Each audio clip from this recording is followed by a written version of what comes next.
Hello, folks. This is Richard Florzak, the private chef to the stars, and welcome to Talking About Food, the only local food review show on the Grand Strand that talks specifically about restaurants, food trucks, festivals, and farmers markets. We'll talk about my favorites, your favorites, and maybe on occasion the not-so-favorites. I'll throw in some of my favorite recipes, and hopefully you can teach me some of yours. I'm going to be interviewing local chefs and local food business owners. And please remember, contrary to a restaurant chef, I cooked in a home, much like most of you listeners. You and I have a lot in common. I've often said the only difference between you, the home cook, and me, the private chef, is I get a paycheck. So always remember this, you are your family's private chef. I have much more credibility with you, the home cook, than any of the celebrity restaurant chefs. And why is that? Because they cook in restaurants and you and I cook in a home. Over the years, I have outfitted a number of home kitchens with the right appliances for that family's needs. That's why I'll also be talking about some of the best major appliances as well as the best small kitchen appliances, the best knives, how to cut corners in the kitchen without cutting quality. And from time to time, I'll be interviewing some of my celebrity friends, and whether celebrity or not, the topic will always be food. Because nothing brings people together like great food. I want this show to be a break from the daily grind and the rat race of the week, so forget about your job for an hour, put politics aside, and let's do what I like doing most, talking about food.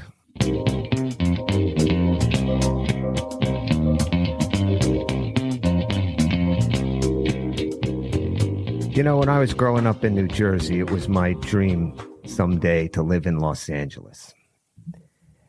And when I was 25, that dream came true. I packed up my 1977 Toyota Celica hatchback and headed 3,000 miles southwest. And I'll never forget the day I arrived in Los Angeles. My car winding along Sunset Boulevard past the mansions in Bel Air. I was mesmerized by the beautifully landscaped homes in Beverly Hills. And I hit the famous Sunset Strip. It was a warm spring night. Palm trees lined the streets and the lights were flashing on the boulevard as I passed the famous Tower Records on the right, the Whiskey nightclub on the left, Wolfgang Puck's Spago, and Elton John's restaurant Le Dome. It was magical. And it was a great place to live for almost 4 decades. I worked as Tom Cruise's private chef for 2 years and 13 years with Mel Gibson, as well as Leonardo DiCaprio, Jennifer Garner, and many, many others. And because of my long run with Hollywood's A-list, I was fortunate enough to see the world. Work in the kitchens of movie stars' homes, travel on private jets, experience other cultures around the world, which was priceless for the obvious reasons, but more so for this wide-eyed young chef. It was a gift from above, and I never forgot that. Unfortunately, nothing lasts forever. California changed, and I didn't. But as it is often said, to every cloud there is a silver lining, and my wife and I found it right here in this little slice of heaven called the Grand Strand. Great weather, friendly people, seafood, fishing, and yet another style of food for me to really learn and sink my teeth into, local Southern cooking. We are just so blessed to live here.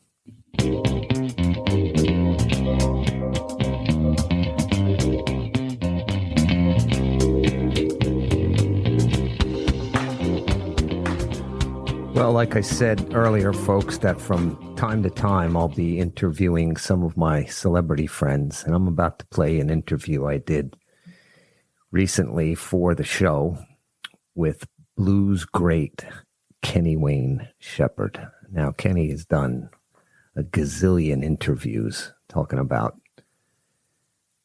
music, guitar playing. He's a car enthusiast, so he's done interviews about those topics, but we're going to be talking about food. He has had 7 singles in the top 10. He's been nominated for 5 Grammy Awards, has received 2 Billboard Music Awards and 2 Blues Music Awards. Arguably the best guitarist in the world. You know what? Forget about arguably. He is. If I say he is, he is. And if anybody has a problem with that, they can meet me in the parking lot afterwards. But anyway, but most importantly, he's a man who loves food, and he's my friend, Kenny Wayne Shepherd. Kenny, welcome to Talking About Food. Richard, thanks for having me, man. How are you? It's an honor. Thank you so much. You got to shoot straight with me. This has to be the only time in your entire career you've been asked to do an interview and not talk about music. It very well might be. Yeah. Unless, sometimes I do interviews that are mainly about cars, I'm true. a big car guy as well. Yeah, but definitely in regards to food and stuff, I've done a couple of things where they have you on like the television morning show, and they're like cooking some meal for a holiday or something, and they try and get you involved in that kind of thing. But this is probably a first for sure. Yeah, but not the entire interview. Yeah, I know. Yeah. It's going to be interesting. Great. Anyway, to be completely transparent, for the listeners, I've worked off and on for your family for over 10 years. And before that, I worked for your wife's family for 13 years. As a matter of fact, I was just thinking about this the other day. I met your wife when she was 14 years old. Now, you're married how long now? We're coming up. Well, we've been together. We're coming up on 21 years of being together. And so that means our oldest is about to be 16. So that would give us 17 years of marriage. Wow. Yeah. Unbelievable. And I was at your wedding, and it seems like it was yesterday. So anyway, I remember this one time when I was working at your house, and I came in on a Monday, and there were these ribs in the refrigerator, and I asked you about them. You gave me a taste. You said, you got to taste these things. They're amazing. And they were phenomenal. And you told me the story. You made them. And you told me the story about the recipe being given to you by your grandfather. Can you tell us a little bit about that? Yeah, this is one of those family secret, family tradition kind of deals. And I'm the only guy that has the actual recipe in the family. Wow. So like my grandfather, he was, God rest his soul, he's been gone for some time now, but he was like he was revered in the family for his cooking. Like this guy could cook, and he loved to cook. It was, and we're from Louisiana, and, food it's a ritual. It's almost like a spiritual experience for people down there. It's like football. You know what I'm saying? Right. I love it. And so, I mean, and people pride themselves on their recipes and what they've created and putting their own spin on things. So my grandfather, I mean, when we'd have big family get-togethers, everybody would always ask him to make his ribs, right? They were always a big hit. So, I don't know. I just got, I had this moment where I wanted to know how he did that. And so I went to him and I asked him, I said, hey man, would you show me how to do this? And he said, well, as a matter of fact, while you're in town, we're going to have a dinner for the family, and I'll make ribs. And he goes, so, but you need to come over and watch the process. You need to see how it's done, and just not read it from a piece of paper. Yeah. And so this was like a 2-day commitment. This was like, I had to show up the day before the dinner because that was for the prep work. And then I had to show up the day of to see, the process of actually cooking them. So, and I took notes the whole time. I had a notepad and a pen, and I was literally trying to write down, because my short-term memory is not that great. So like, I would, if I just watched it and tried to remember it, it'd be no luck. Right. So I literally wrote down step by step, like, okay, now he's, he did 5 passes of garlic salt, or whatever. Right. But no, not necessarily any amounts. No, it's all, and he didn't, he was one of those guys too. He's like, he didn't say, 5 tablespoons of this or 6 ounces of that. It's like, no, this is just how you do it. So I'm literally like writing it out in free, shorthand, like, exactly what every move he's making. And that's how I go back and look at the recipe. And so I just emulate that. And his is like a dry rub. So like his is, Well, it's actually a combo, and I can't obviously give out all the details. No, but I know. Not expecting that. Absolutely. No, I know that. Go ahead. No, I know. But I mean, olive oil is involved, but Right. then tons of seasoning. So it's kind of like it's dry and wet at the same time, but it's a process that you do the day before, and then you seal it up, you wrap it all up, and you let it sit overnight. And then, the next day is where the cooking takes place. And that's, 4 to 6 hour long process, right, of the smoking of it and everything. But the end result is something that really does not require any kind of barbecue sauce. And a lot of people are really like, what kind of sauce do you use? Or do you make your own sauce and this and that? And I know you have a really awesome recipe for barbecue sauce. But these ribs are really meant to be enjoyed just like exactly how they are. When they're done, they're done. They don't need anything else. You just serve them and enjoy. And that's what I loved about them so much is when you gave me a taste, and I can remember they were even cold. They had them right out of the refrigerator, and I thought this is awesome. And I didn't feel a need to add a sauce to the top. I mean, it was so well seasoned, and it had that beautiful smoke flavor to it that it didn't need any kind of sauce on the top, and certainly didn't need any kind of dipping sauce. I've been trying to explain to the fantastic locals I've met here on the Grand Strand in South Carolina. People find out what my background is, they immediately think, oh, he only likes the high end stuff. And I think you can vouch for me because you and I have talked food 100 times, and I'm like begging the people, no, tell me where those cool little places are that started out as a farmhouse. You know what I'm saying? Mm-hmm. So that's been a little difficult for me here. But another story that I remembered, I was with your family and see right away, I'm going back to the small places. You'll see what I mean. One time we were all in Connecticut, and you had overnighted about 10 dozen donuts from a place in Louisiana. There was like you ordered so many. There was like a box for each person. I think I ate a dozen myself. The entire house smelled like a bakery. I was like in heaven. Can you tell us about that place? Yeah, so that place is called Southern Made Donuts, and it's spelled MAID, like a Southern Made, right? Not MADE. So, and that place has been around, I want to say, since the 1940s. Wow. And, they're local. They tried to expand. I remember at one point when I was living out in California, I saw that there was like a couple of Southern Made locations. Like one was in like Pasadena or something like that. But they never were successful in really expanding it, and becoming something like, Dunkin' Donuts or Krispy Kreme or something like that. Yeah. But they're local, and it's just unbelievable. It's also, a little bit of trivia, is the only company that Elvis Presley ever sang a radio jingle for. Like he sang their commercial for them back in the day when he was a young up and coming artist who was working out of my hometown in Shreveport, Louisiana. So Southern Made, they're like a yeast donut. Yeah. They're not like a cake style donut. I love it. And it's just unbelievable. I mean, every time if somebody comes to my hometown and they've never been there for the first time, they're a friend of mine or, a business associate, they're coming, one of the first places that I take them is there. And it's incredible. You go and they have their theme is like hot at 4:00. So 4 a.m. and 4 p.m. you go in there, they freshly made them. And sometimes they'll make them right there on the spot for you as well. But I mean, we go in and we'll buy a couple of boxes, and you don't even like make it out of the parking lot. Like we get in the car and you just sit there and eat a whole box of donuts in the parking lot. Yeah. Which happens every time. Yeah. Which is what I did when they were delivered.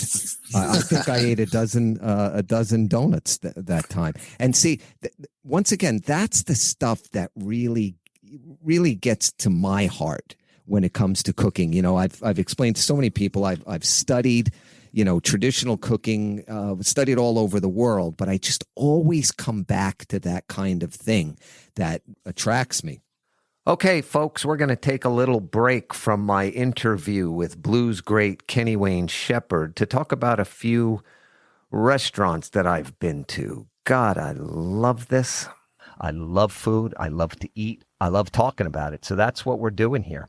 Anyway, I want to talk about a couple of restaurants, and I also want to hear from you folks. Email me at theprivatecheftothestars@gmail.com. I want to hear where you folks eat. I want some suggestions, recipes you might have. But in the meantime, I've got a couple places that I want to talk about. So the first one is Greg's Cabana Grill.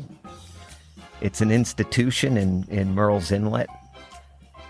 2817 Business in Murrells Inlet, and I just love this place. It's been around for about 25 years. Old world kind of place. I love their burgers. I'm a burger fanatic. I'll eat any kind of burgers. These burgers are done on a griddle. I know that they say that they're charbroiled. I don't believe that, but it doesn't matter to me. This is old-fashioned, smash the ground beef on the griddle. And they have the typical, additions, bacon, lettuce, tomato, that kind of thing. They also have a great selection of other items, ribs and chicken dishes. They do this cool thing where each day they have a special that lasts all day. Like you could get, I think it's 2 days a week, Wednesday and Thursday, they have full racks of rib for $17.99, and they're excellent. And it comes with French fries and coleslaw. It's just a terrific bargain, as well as the burgers. The burgers are like $12, but these are nice sized burgers. You certainly will not go away hungry. Waitresses have been there for years. They run that place like a tight ship. They're friendly. They're great Southern hospitality. As a matter of fact, it was one of the first restaurants that I had gone to when we first moved here from Los Angeles, and what a find it was. Just terrific. Like I said, it's an institution. It's been around forever, but I don't think a week goes by that my wife and I don't stop in. Real neighborhood feel to it. Just a great place. So anyway, the next one is a place called Taqueria Dos Hermanos, and it is on 2153 544 in Conway. Interesting restaurant. I have a relative that has a food prep business, a terrific food prep business. It's taken off like gangbusters, and he turned me on to this place, and we met there. It's right next to where his food prep company is, and I let him order. He ordered just this slew of tacos, carne asada, chicken, and this absolutely terrific avocado sauce that they have, and just blew me away. It was at lunch, so we didn't have a lot of time to really peruse the menu, order other things. So we were in and out. But I took my wife there last week, and I just was disappointed. I don't want to ever give anybody the impression that I am one of those pompous chefs who, demanding. It's a mom and pop restaurant. I get it. And I wanted to make sure that I was able to speak, coherently on any place that I visited.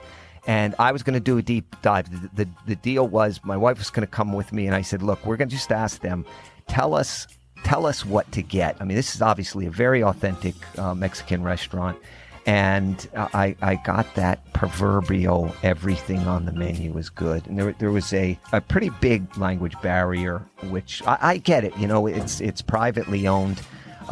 It's a Mexican restaurant, and that's fine. I'm never going to give anybody a hard time about that. But after a lot of people don't know this, that I worked for the Stars, but right before I moved here, the last 10 years was spent owning and operating an upscale wood-fired pizzeria, so I know a lot about customer service. And my wife actually teaches customer service internationally. And I remember one time we were coming out of a place. It was a very inexpensive place, but we didn't get great customer service. And I said to her, you know what? It was only $5 for the meal. And she stopped me and she said, excuse me?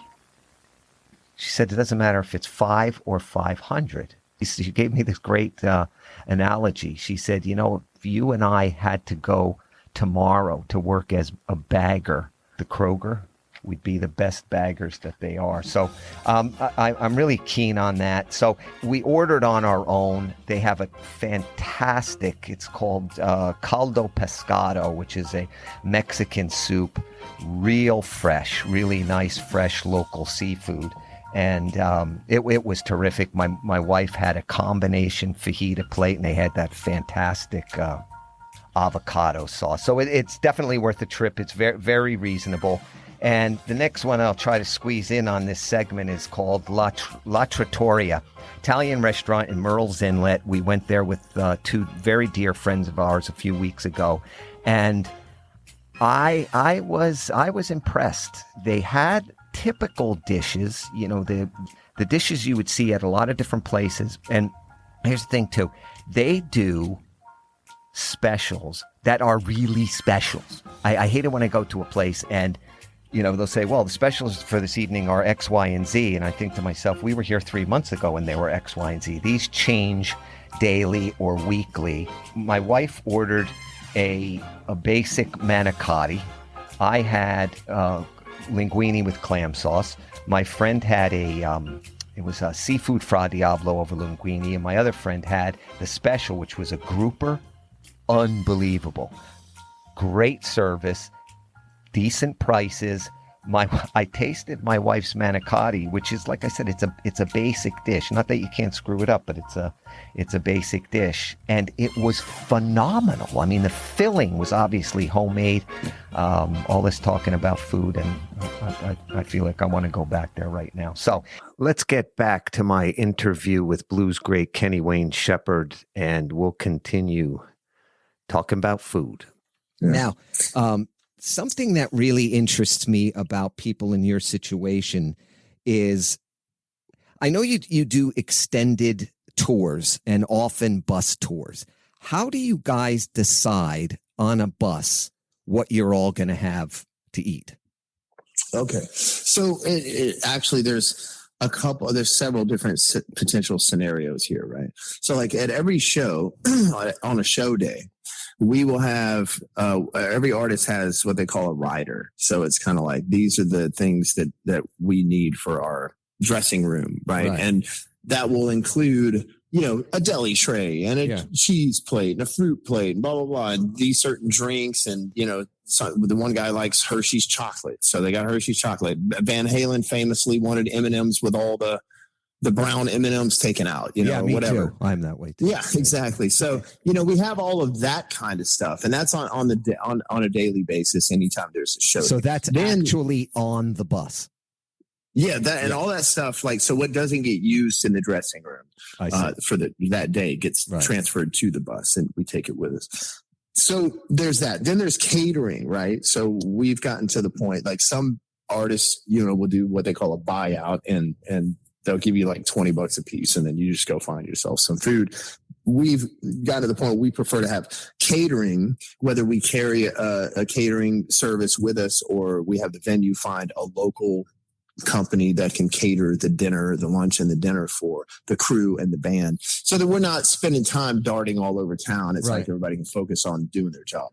And so then we have a person in the organization that deals with the catering company and basically says, this is what we would like. And then, and the other thing is if we're going to a place, for example, we go to Austin, Texas. So we're heading to Austin, Texas, well in advance. Last time we went to Austin, Texas, a month before the show, I was actually online ordering Franklin's Barbecue. I've heard of it. To cater the backstage food for everybody. Right. So, we want to get local cuisine, sometimes real specialty kind of things, depending on the city that we're in. And then otherwise, your days off and things like that, I use Yelp, I use Open Table, I use Resi, I use, TripAdvisor. I use all the tools that travelers use to find out what's the best options in the area. But does everybody pretty much in a situation like that, do they fend for themselves? Yeah. And, but it's funny because I'm such a, I don't know, it's become my thing, on the road. So a lot of people will kind of turn to me and ask me what's good? Where should we go eat? What's good around here? Because they know I'm already on top. Well, I was going to ask you about that you answered one of my questions before I even asked about are there certain cities that you get excited about? Oh, we're headed there. They've got that cool little Asian place or whatever, but you must have things like that. But do you keep any kind of a journal about that? Yeah, we do. We also keep journals about hotels and things like that.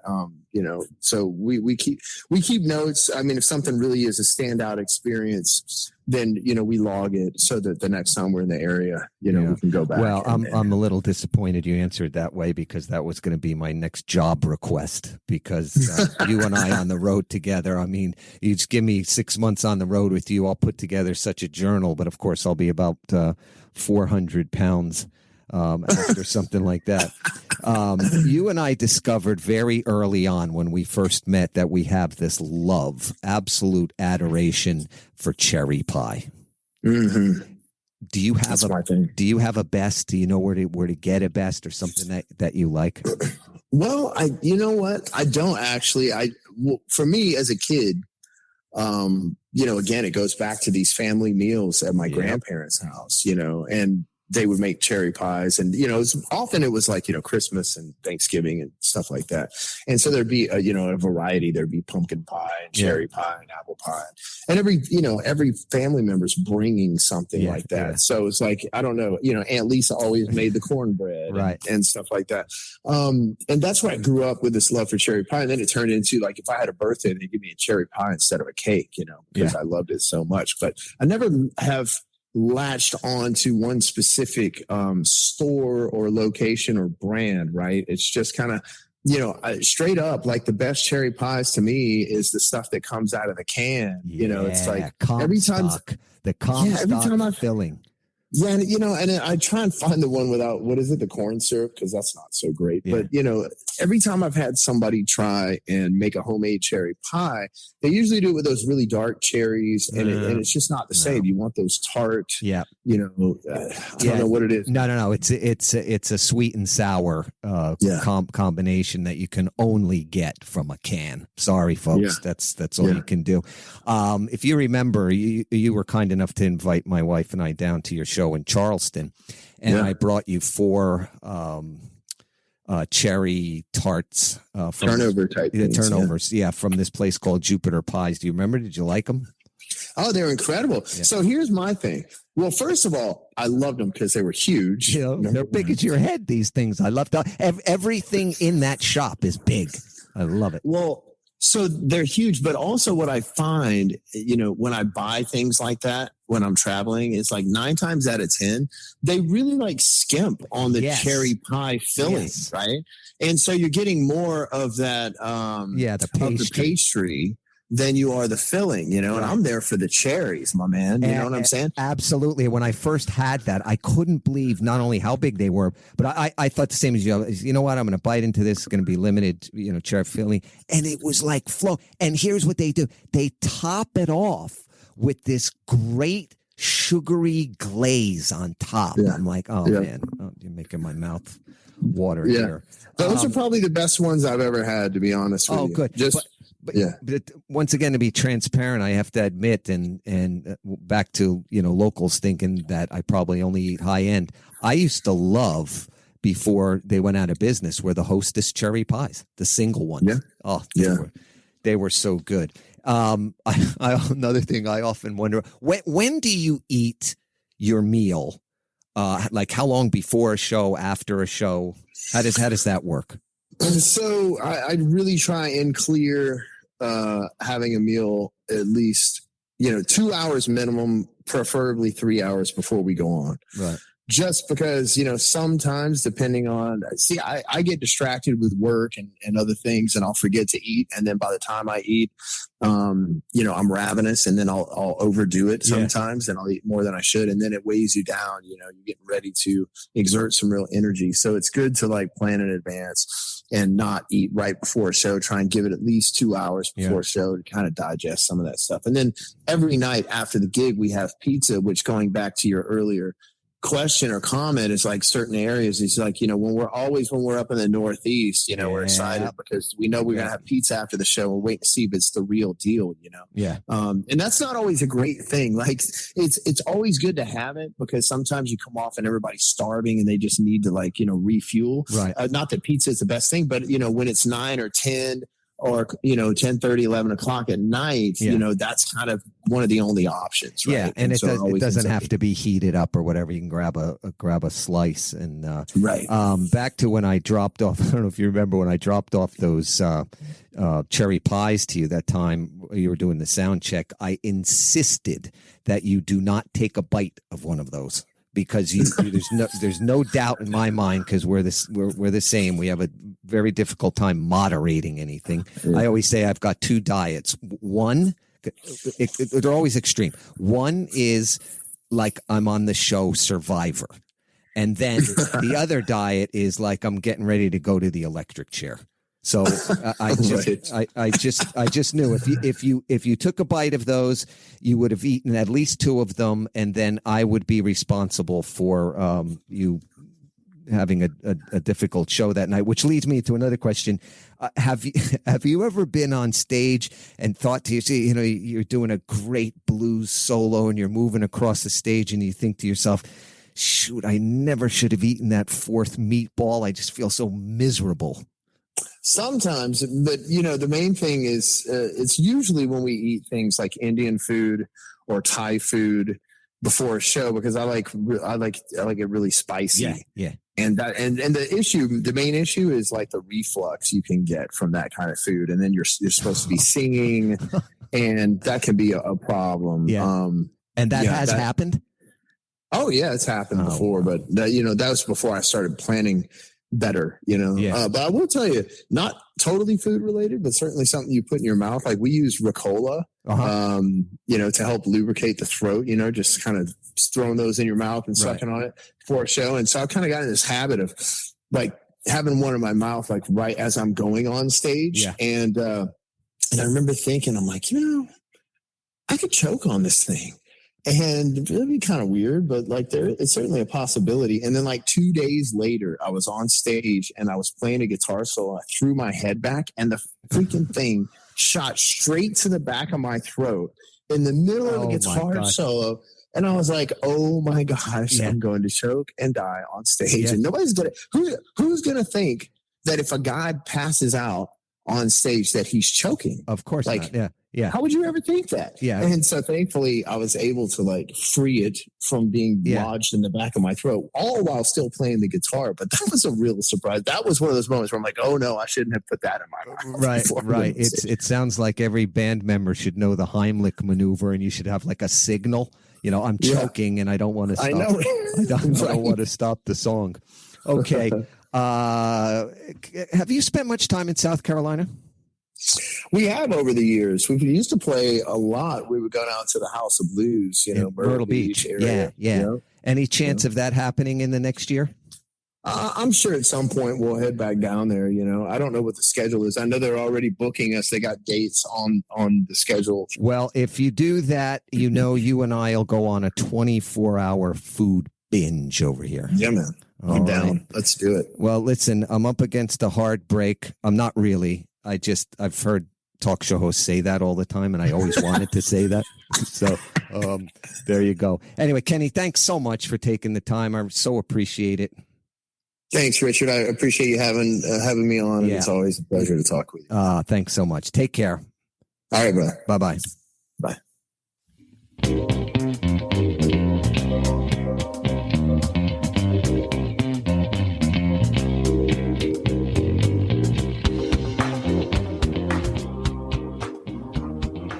One time, Leonardo DiCaprio's people called me, asked me if I could put together some soft food for him the following day. He was having some oral surgery and needed some soft food. I'd worked for Leo, a number of times privately, so I was happy to do it. I made him about 5 or 6 items, but one of them was a simple white layer cake filled with fresh whipped cream. I pureed some fresh Camarillo strawberries and reduced them to syrup. Camarillo is in Ventura County, and just outside of Los Angeles. It grows the best strawberries I've ever tasted. Anyway, then I assembled the cakes and delivered the food to his house. He was just leaving for the dentist when I pulled up. He thanked me for helping him out at the last minute. And I didn't necessarily think I'd hear from him again until the next time he needed me. Son of a gun, if I didn't get a call from him that night, barely able to talk, and he told me how much he enjoyed the cake. So I asked him about the other items, and he said he went right for the cake, which is exactly what I would do if I could. This is Richard Florzak, private chef to the stars, and we're talking about food.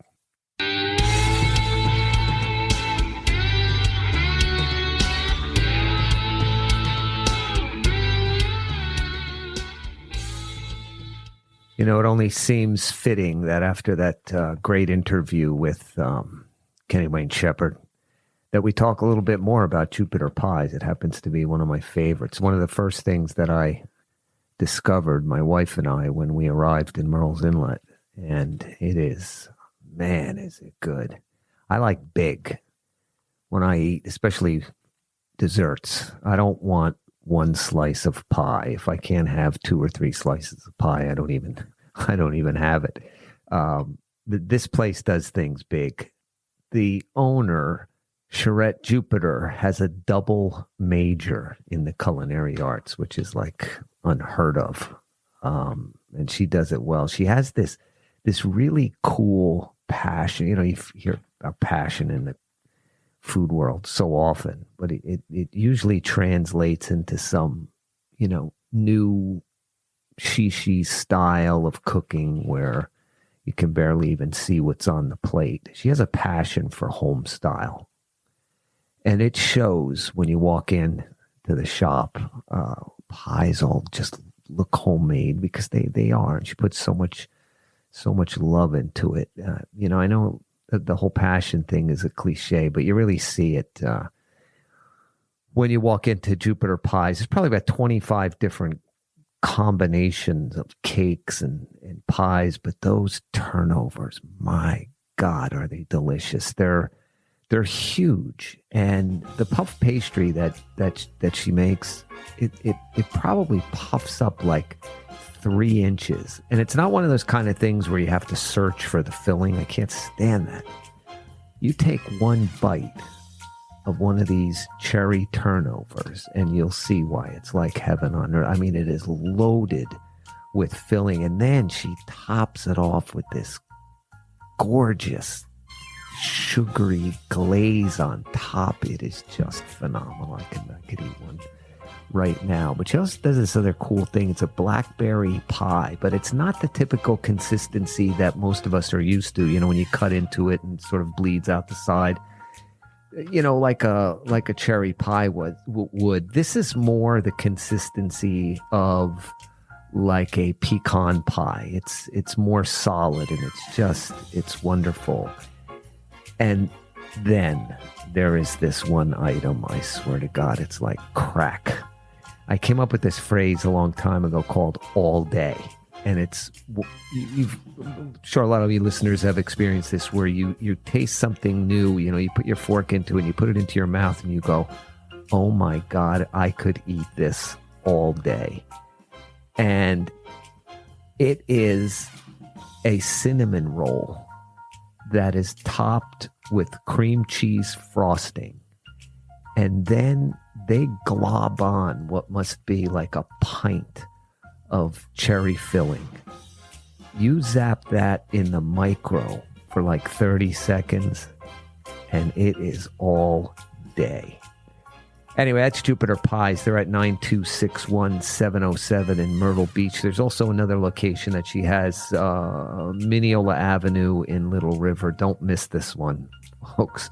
I'm very surprised. I've talked to many people about it since I've been here, people that have lived here quite a long time, and they didn't know about it until I turned them onto it, and comes back with great reviews from everybody. So check that one out.